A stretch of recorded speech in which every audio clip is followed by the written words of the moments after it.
السلام عليكم ورحمة الله وبركاته. اللهم صل وسلم على سيدنا محمد. أهلا بيكم في وصفة جديدة من وصفات مطبخ سهلة. والنهاردة إن شاء الله هنعمل مع بعض الكبدة الاسكندراني. هنعملها في البيت بكل سهولة. وهنعملها زي المحلات بالظبط، وما تفرقش أي حاجة عن ما انتي بتشتريها من برا. وطبعا هتكون أنضف وأحلى في البيت، وحاجة انتي عاملاها بإيديكي. ويلا بينا نشوف هنعملها ازاي مع بعض. انا جبت الكبدة اهي زي ما انتوا شايفينها، متقطعة صغير خالص، عصافيري من عند الجزار. زي ما انتوا شايفين كده، حطيتها في مصفى وصفيتها خالص. طبعا مش هتتغسل، لان لو غسلتيها هتزفر معاكي، فانت ما تغسلهاش خالص. هتحطيها في المصفى كده لغايه ما تصفي الدم بتاعها، وبعد كده هنحطها في بوله زي ما انتوا شايفين. هعصر عليها حوالي ليمونتين وهسيبها كده. وبعدين هحضر بقى التتبيله بتاعتنا، عباره عن فلفل اخضر، فلفل حامي طبعا زي ما انتم شايفين كده. لو انت عندك اطفال ما تكتريش الفلفل في الاول، يعني اعملي حوالي وحدتين كده زي ما انا عملت. وممكن تشيلي بقى حبة على جنب في الاخر، وتزودي بقى فلفل زي ما انت عايزة. فانا عملت قرنين فلفل كده زي ما انتم شايفين، قطعتهم كده مربعات صغيرة.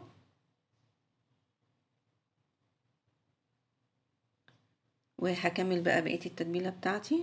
هضيف عليها توم مفروم، حوالي معلقة توم مفروم كده زي ما انتوا شايفين،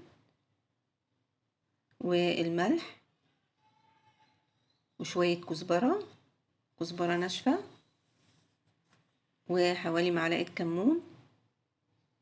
وهقلب بقى كده التتبيلة بتاعتي كده مع بعض.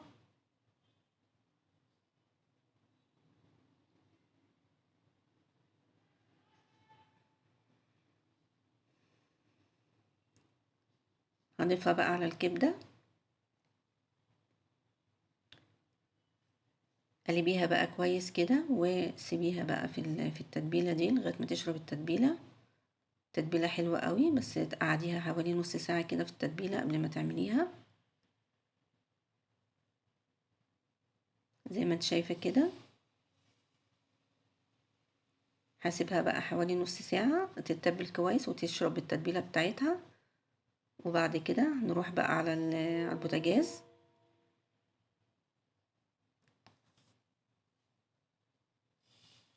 احط بقى الطاسة بتاعتي كده على البوتاجاز واسيبها تسخن كويس، وانشفها كويس لو فيها اي مية ولا حاجة.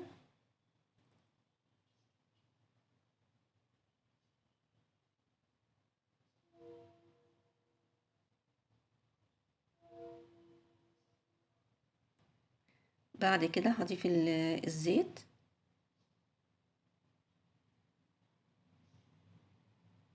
طبعا هي الكبدة يا جماعة بتتعمل بالزيت، يعني احسن حاجة تتعمل بالزيت، لكن بالسمنة مش بتبقى حلوة يعني. لكن لو انت هتعمليها كبدة شرايح او اللي هي البفتيك دي، ممكن بالسمنة بتبقى احلى. بتشوحيها بالسمنة وملح وفلفل بس. لكن دي الكبدة الاسكندراني بتاعت السندوتشات هنعملها بالزيت كده زي ما انت شايفة. حطيت شوية زيت في الطاسة وهسيبهم يسخنوا قوي قوي كده، عشان لازم تاخد صدمة. بعد كده هتنزلي الكبدة في الزيت وهو سخن كده.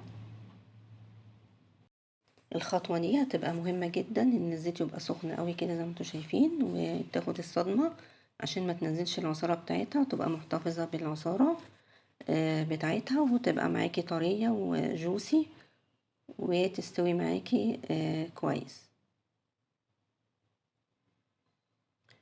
بعد كده هتقلبيها بقى كويس قوي زي ما انت شايفة كده، عشان تتوزع عليها الحرارة من كل ناحية وتستوي.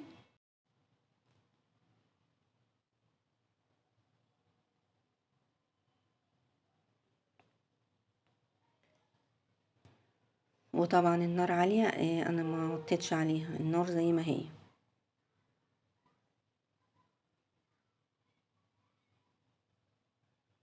هبدأ بقى اقلبها كده.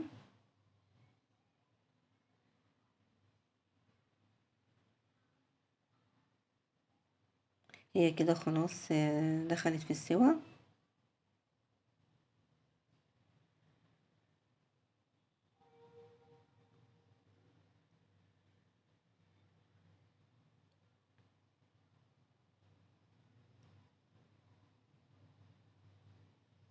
هبدأ بقى قبل ما اطفي عليها هضيف لها كمان شوية توابل والملح.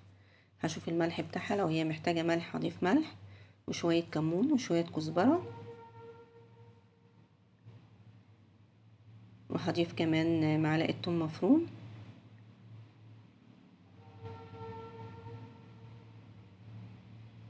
تاني كده في الخطوة الأخيرة دي قبل ما اطفي عليها.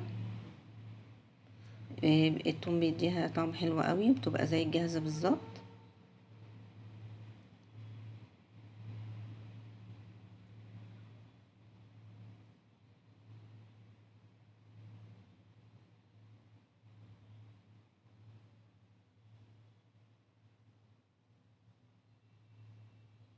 وضفت كمان معاه شوية كزبرة ناشفة.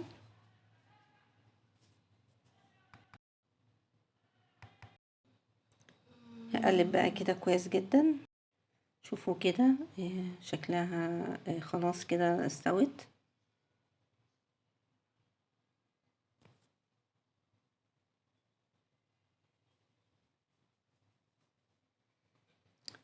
انا لقيتها محتاجة ملح فضفت لها شوية ملح كمان. وهحط بقى في الاخر خالص حوالي معلقة كده خل، تديها مزازة كده وطعم حلو قوي وريحة مع الثوم في الاخر بس، لكن في الاول لا، بلاش تحطي خل في الاول خالص. ده قبل ما تدفي عليها كده تحطي بقى معلقة الخل دي في الاخر. زي ما انتوا شايفين كده خلاص كده هي استوت. انا هشيل بقى منها حبة كده على جنب.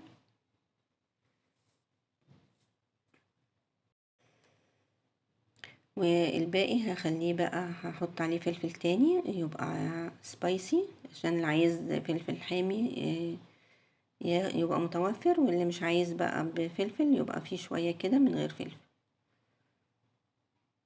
فانا نقصت منهم شوية اهو زي ما انتوا شايفين. وضفت بقى شوية فلفل كده حامي تاني وحطيتهم على النار. بصوا هنا انا ضفت حوالي ربع كوباية مية، تعمل معاكي صوص كده وبتبقى طرية وجميلة. ربع كوباية مية بس تحطيها كده في الاخر، بتخلي الكبدة معاكي برضو طرية وجوسي وحلوة قوي زي ما انتوا شايفين كده. خلاص كده بقى هطفي عليها وهعملها بقى في السندوتشات.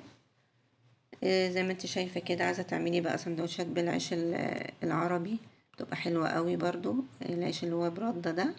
وبتقطعي جنبيها طماطم كده وفلفل وتعصري عليها ليمون حسب الطلب بقى. وممكن تعمليها في عيش فينو برضو، تبقى وصفة حلوة قوي لو انتي مستعجلة وكنت في مشوار او رايحة رحلة او رايحة في مكان وعايزة تعملي حاجة سريعة وسهلة، فبتعملي الكبدة.